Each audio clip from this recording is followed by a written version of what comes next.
Hey guys, how you doing? Fragrance Professor. Thanks for stopping by, sharing part of your day with me. I wanted to just make a follow-up to the short that I posted not long ago. I believe it was yesterday. Three fragrances from the 80s and 90s that I'm currently really enjoying. And I wanted to just share with you in a little bit more detail some of my thoughts and actually include a fourth that just didn't include yesterday because of the limited time that I had.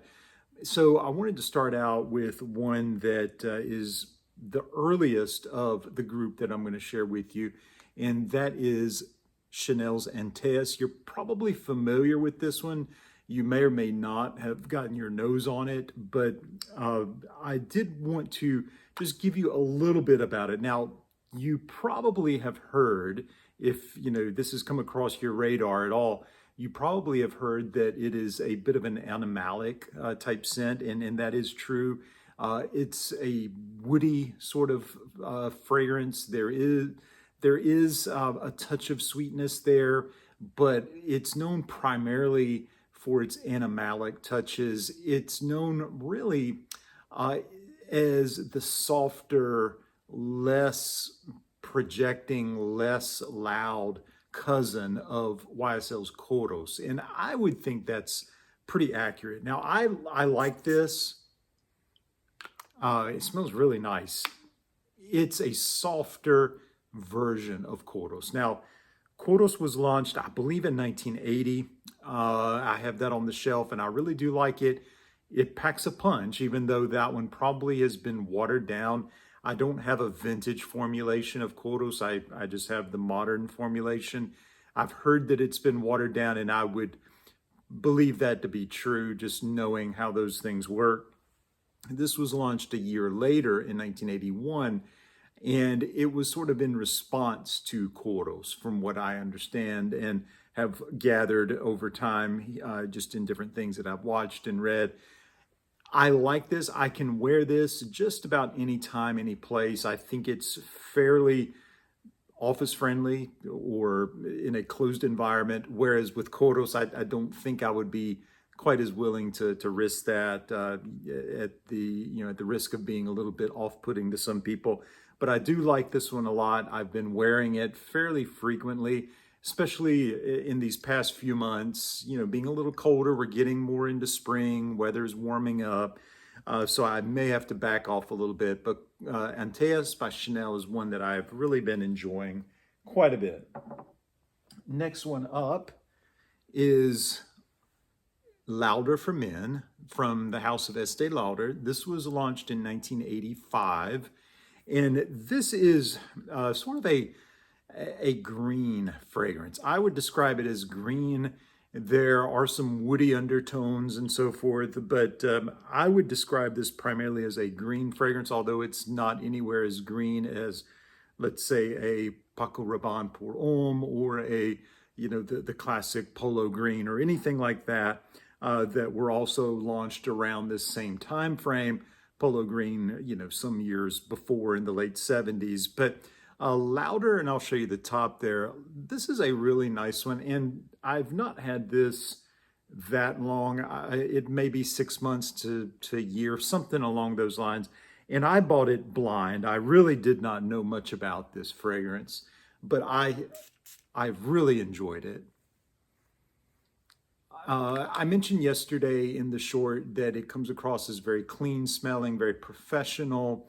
I can envision maybe someone back during the heyday of Wall Street, during those 1980s years, in which the stock market was really booming.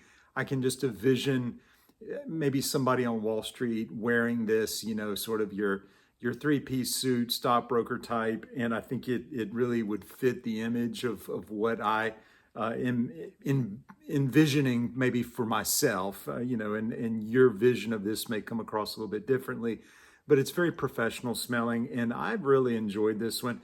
This, I think, is easily worn in just about any situation, professional or otherwise. It was a little bit more expensive than what I probably would have thought. I picked this up, and again, I get all of mine from the discount retailers online, and I paid somewhere in the 80s dollar range, 85 or so dollars. But that will be enough probably for the rest of my life, or as long as I want to use this one. It's a 3.4 ounce, and this is a EDT. In fact, I believe all these are EDTs. But again, that was Lauder, 1985.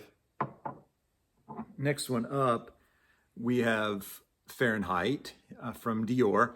Now, this is really probably my most recognizable scent of the four that I'm sharing with you today, the one that has always been known among frag heads and non-frag heads alike. Everybody knows Fahrenheit and has smelled it at one point or another, most likely, if you're around in any sense, professionally or socially, and maybe over the age of about 40, you probably have smelled this. Now, I really like this one now. Boy, that smells so good. I say now because when I was younger, teenage, early 20s, I really did not like this, truth be told. And I had a small bottle. I think I smelled it originally, maybe had gotten a sample, maybe at one of the stores in the mall, and it intrigued me enough to get a little small bottle of some sort. And I don't think I ever finished it. And, I may have been 19 or 20 or so. Don't think I ever finished that small bottle. And I never tried to get another bottle later, as I got a little bit older. It's only been within the last probably 5 years that my interest peaked again about it, and I came back around to it. And, I don't reach for this a lot. I don't wear it much. You can see sort of where it's come down to. So I'm making a dent in it. But I really enjoy this now. And I guess maybe it's just the fact that my nose may have matured a little bit, or maybe just me in general having matured a little bit. But this is one that is primarily known for, that infamous gasoline note that you probably have heard about if you know of Fahrenheit at all. And it's one that is only present in the EDT, which this is. Now, there is a parfum version, which I don't have, but I may pick that up at some point. It is on my radar. That does not have the gasoline note. It is known as a sweeter, more vanilla heavy fragrance. So depending on maybe what you like, the parfum or the EDT may appeal to you more. I would say you probably, if you're interested in the modern history of perfumes or fragrances, I would say at least get your nose on this and see if it appeals to you. There are a lot of other things in this fragrance. I don't remember all the notes. There's a mixture of florals and woods and things like that. And I'm not quite sure what it is that actually creates that gasoline. And it's not super heavy. I mean, don't get me wrong, it's not super heavy. But, when you smell it, it's like, oh yeah, I do get that. It's a nice one though. And it's one that I think does come across as a little bit more mature, although I think anybody could pull this off. But it's one that I really like. And I think, it is capable of pulling a compliment here and there, as are all of these. Although, my take on that is don't wear a fragrance just because you think you're going to get a compliment. Wear them because you like them, and, the compliments will come. But at any rate, Dior Fahrenheit. And I believe this is also a 100 ml, 3.4 ounce. I think that's what that is. I couldn't quite see, but it seems to be. The last one that I wanted to share with you is Pi. This is the house of Givenchy, and this is Pi. You probably have heard of this, or at least maybe be familiar with the unusual bottle, and you can see kind of what that looks like. I don't know if that comes across very well on camera, but it's got a very unique atomizer with the little handle that kind of comes up like so, and nice triangular base. It's very handsome, I think. And, it's got some sort of design here, and I can't quite make that out what that is. I don't know if that's the mathematical symbol pi. It may be, actually. I've never looked that closely. But regardless, this is a really nice sweet vanilla fragrance. It's very soft, it's subtle.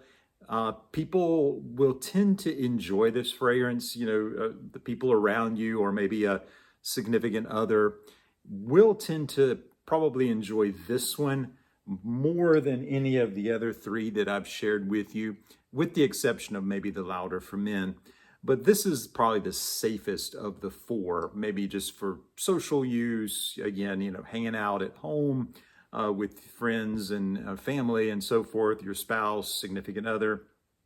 And this is the one that I think of the four probably sits the closest to my skin. And again, your mileage may vary, but it sits a little bit closer to my skin. And again, I don't try to go too heavy on the trigger, but a good 7 or 8 squirts does not seem to be overpowering for me. I can kind of tell, at least initially, what my scent bubble seems to be with fragrances, and this never gets, even with pretty generous squirts, 7 or 8, or even 9, or who knows.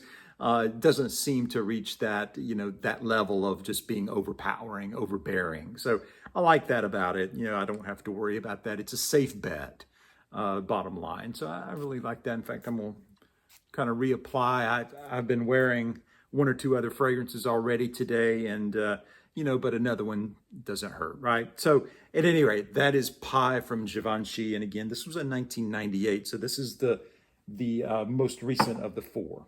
All right, guys, that's all I had for you today. Hope you enjoyed that. If you did, then please give it a thumbs up. And if you're not yet subscribed, then feel free to subscribe down below. And I will see you in the next video. Take care. Bye-bye.